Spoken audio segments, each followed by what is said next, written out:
Some comedians tell jokes. Kevin Hart weaponizes the truth. He doesn't need a setup. He doesn't need a punchline written in a notebook. He'll look at Dwayne "The Rock" Johnson, the biggest movie star on the planet, and casually suggest his forehead is a prosthetic. He'll roast Shaquille O'Neal for falling like a clumsy toddler and make you believe it's the funniest thing you've ever seen. And the crazy part? They laugh harder than anyone. Kevin Hart has this unbelievable gift. He can look a celebrity dead in the eyes and absolutely destroy them, and somehow they're laughing harder than anyone else in the room. Today we're counting down Kevin Hart's funniest moments. When he made The Rock cry, when he turned Shaq into a cartoon character, and when he embarrassed his own kids on national television. Nobody is safe, especially not you. Let's get into it. Chapter 1, the $1 billion Mom House Roast. Speaking of family, Dwayne, you also just recently bought your mom a house? I did. That makes me want to cry. Yeah, no way. no way. $1 billion later, he finally bought his mom a house. Should we clap for that? Kevin Hart doesn't need a target to be funny, but when he has one, watch out. An interviewer brought up that The Rock had just bought his mom a house. It was supposed to be a sweet moment. Kevin immediately seized the opportunity. I did. That makes me want to cry. No way. No way. Then came the kill shot. $1 billion later, he finally bought his mom a house. Alright, should we clap for that? The room erupted. The Rock just shook his head. Kevin had turned a heartfelt moment into a roast about how long it took The Rock to buy his mom a house. And he wasn't even trying.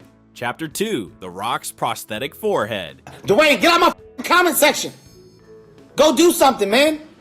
You know what? I got something for your ass. Kevin Hart's Dwayne Johnson impression hits because it's so detailed. It sounds like he's been taking notes for years. Dwayne, get out my comment section. Go do something, man. Then he dropped the bomb. Newsflash, Dwayne's forehead isn't real. It's a prosthetic. It's not real. He can take it off. It's like Velcro. The Rock couldn't even respond. He was laughing too hard. Kevin had just suggested that one of the most recognizable features in Hollywood, The Rock's giant gleaming forehead, was fake. If you see what's up under there, you'll see what wrestling will do to you. It's not good for your forehead. The idea that The Rock has a detachable forehead is so absurd that even The Rock couldn't handle it. Chapter 3, The Rock's impression of Kevin, priceless payback. I'm Kevin Hart, right? High school. Okay.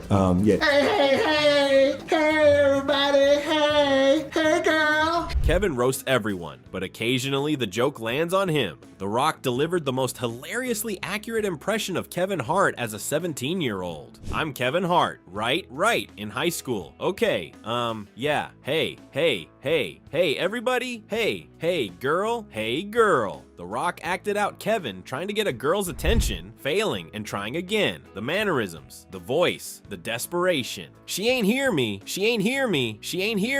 Kevin was on the floor. He couldn't breathe. The Rock had turned the tables and absolutely destroyed him. Are you serious right now? I'm serious. Kevin's response, I'm a grown man. But he was laughing, because even Kevin knows, when The Rock does an impression of you, you just take it. Chapter 4, The Ostrich Fear That Broke Jimmy Fallon. Oh, man, it's an ostrich. It's a baby ostrich. You can kiss my ass. Kevin Hart has made one thing painfully obvious. He has a completely irrational fear of ostriches. I don't like ostriches. For those people that don't know what an ostrich is, there's a big-ass bird that's the same size as me. These birds are huge. Jimmy Fallon absolutely used that information like a weapon. He brought out an ostrich. Kevin panicked. Brother, come on, brother, stop, come on, man. The ostrich walked toward him. Kevin tried to stay calm. He failed. Baby, you can kiss my ass. The audience was dying. Jimmy was crying. Kevin was genuinely terrified of a bird, and the whole thing was captured in crystal clear HD. Oh, here we go. Here he goes. Chapter 5, Shaq's Oh No fall. He goes for a rebound. He doesn't get it. He's like, oh no. Oh God. No. Shaq has been Kevin's comedy victim for years, but Kevin landed the heaviest one when he physically acted out Shaq's clumsy falls on the basketball court. Hey Shaq, when you fall during the games, it's the funniest shit I've ever seen in my life. Then he demonstrated. Next time I watch a game and he fall, this is exactly what you do. He go up to get a rebound, he don't get it. He go, oh no. Kevin reenacted the slow motion collapse, the giant man, the flailing arms, the realization that he's about to hit the floor. Then he turned to LeBron. Hey LeBron, look at that corner. God damn it, Shaq, get your ass up. Shaq was dying. The audience was dying. Kevin had turned a 7-foot basketball legend into a cartoon character. Chapter 6, Shaq dressed like a porn director. Shaq, first things first. Why are you dressed like a porn director? If you're Shaq, you know Kevin is coming for you, but you never know when. Kevin walked on stage, looked at Shaq, and said, Shaq, first things first, why are you dressed like a porn director? Shaq's face went blank. The audience erupted. What is happening, man? What? Shaq tried to defend himself. It didn't work. And why you get your outfit at Kids R Us? Shaq threw his hands up. Shut up, man. Focus. But Kevin wasn't done. He was just getting started. Chapter 7, the Tom Brady divorce roast. You know who else that coach? Giselle. She that karate man. How did you not see this coming? 8 karate classes a day. 8 karate classes a day. And she's still a white belt. She's still a white belt. No matter the status, Kevin never holds back. He savagely grilled NFL legend Tom Brady with no mercy about his high-profile divorce. You know who else they coach? Giselle. She'd take karate, man. The room gasped. Tom laughed nervously. Kevin kept going. How did you not see this coming? 8 karate classes a day. 8. And she's still a white belt. Tom Brady, the greatest quarterback of all time, was being roasted by a comedian about his supermodel wife's karate skills. She's still a white belt. The delivery, the timing, the complete lack of mercy. Kevin Hart doesn't care about your Super Bowl rings. You're getting roasted. Chapter 8, the Spider-Man son disaster. So I go to pick him up from school, right? This little boy is hitting my son in the head with a truck, right? My son on the floor doing this.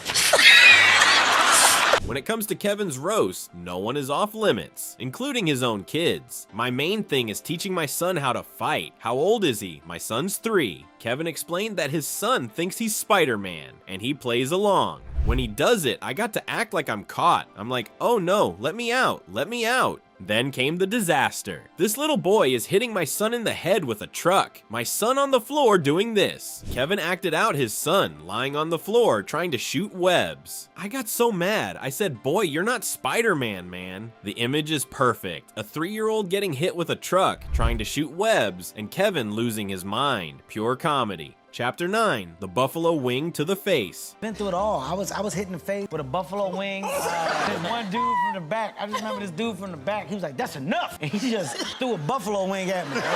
Kevin has been through it all, including getting hit in the face with a buffalo wing. I was hit in the face with a buffalo wing. One dude from the back. He was like, that's enough. And he just threw a buffalo wing at me. The setup is already ridiculous. A man threw a chicken wing at Kevin Hart. It landed, hit me in the cheek. A little bit of sauce, got like right here. Buffalo sauce is hot. Kevin assumed it was a woman with a deep voice. Who threw it? Who threw it? Cause at the end of the day, I'm a man. I'm a man first. Don't disrespect me. The man stood up. He admitted it. Kevin paused. I contemplated just taking my clothes off.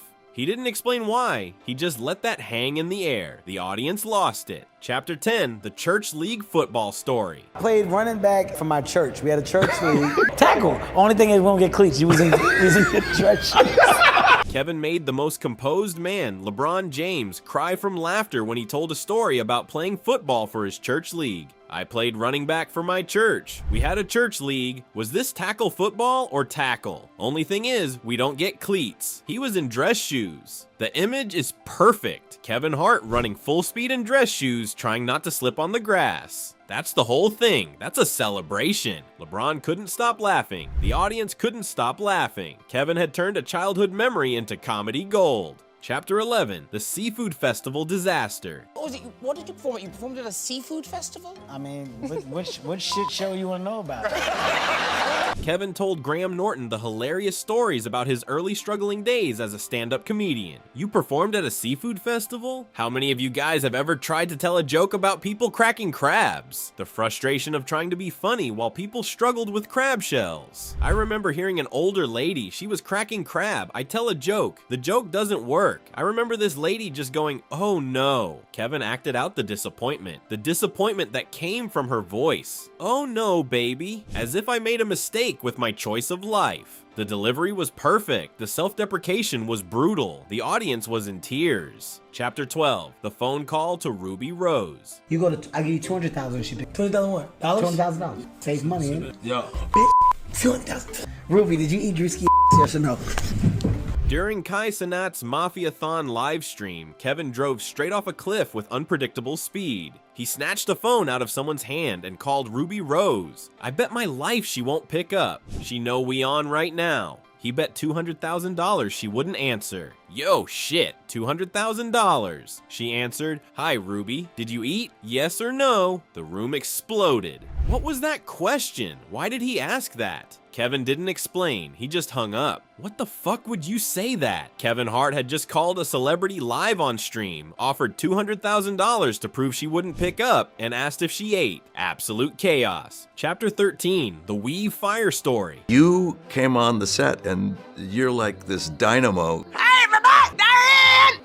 Why aren't you smiling? Kevin told a story about someone's head catching on fire. His reaction, priceless. When I saw it, I was like, ow. Then he ran. Not to help, to save himself. My first instinct was to save myself because, you know, at the end of the day, it's the truth. Then came the explanation. Weaves are the most flammable thing out. A weave, if there would have been another girl next to her with a weave, that thing would have caught faster than a forest fire. Kevin Hart ran away from a fire because he was worried about his weave. He doesn't even have a weave. That's the beauty of it. I said, let me save myself. Did you get that on tape? Only reason why I said that is because I didn't really get to see the whole thing. Chapter 14, Kevin versus Ice Cube, the man who won't laugh. Say the hardest thing in the world might be to get Cube to break a smile. That guy is...